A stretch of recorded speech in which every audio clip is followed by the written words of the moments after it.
With the arrival of the month of May, for me, it beckons first barbecues potentially. If we've got a fantastically early summer, you've got that opportunity to really get good long weekend or even early evenings perhaps in the garden as the day length starts to increase.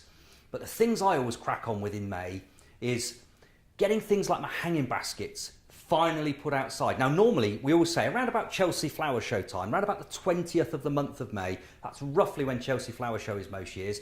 That's the time when pretty much anywhere across the UK it's safe to get your bedding plants, your hanging baskets, your patio containers outside. But of course, be alert for any frosts, because last minute frosts that late in the season can just nip the foliage, and of course you don't want to lose all of that hard-won growth.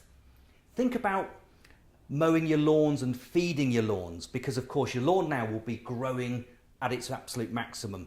The light levels are increasing, the moisture levels are normally really good at this time of year, so your lawn's going to be at its best. So make sure you're putting some lawn food down around about every 6 weeks at this time of year. So this may be the second feed that you've made, but your lawn will be lush, it will be green, it will be full, and of course you're getting it ready for all of those summer days when you'll hopefully spend time on your lawn playing football with the kids or whatever you may choose to do.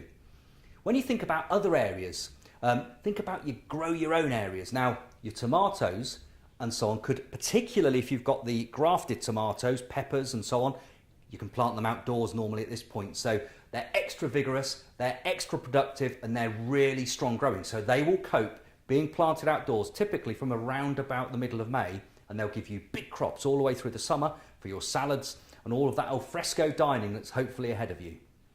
I always do things in May. I always get the garden ready for those outdoor events. So I think about things like perhaps get the pressure washer out, give a good clean of your patio areas, your pathways, get rid of any last minute verdigris, give it a real sparkle up.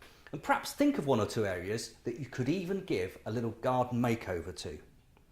So with plants like your Mediterranean plants, it could be olives, it could be bay trees, it could be oleanders or callistemon, all of those gorgeous things, instant impact, Mediterranean gems that you could create your own staycation with this summer. So you don't need to leave your home, you don't need to leave your garden, but you could create a beautiful area anywhere, in a courtyard, on a balcony. Fantastic. So May is a great month. It's the month to really set your garden on the perfect course for a great summer, and now's the time to start.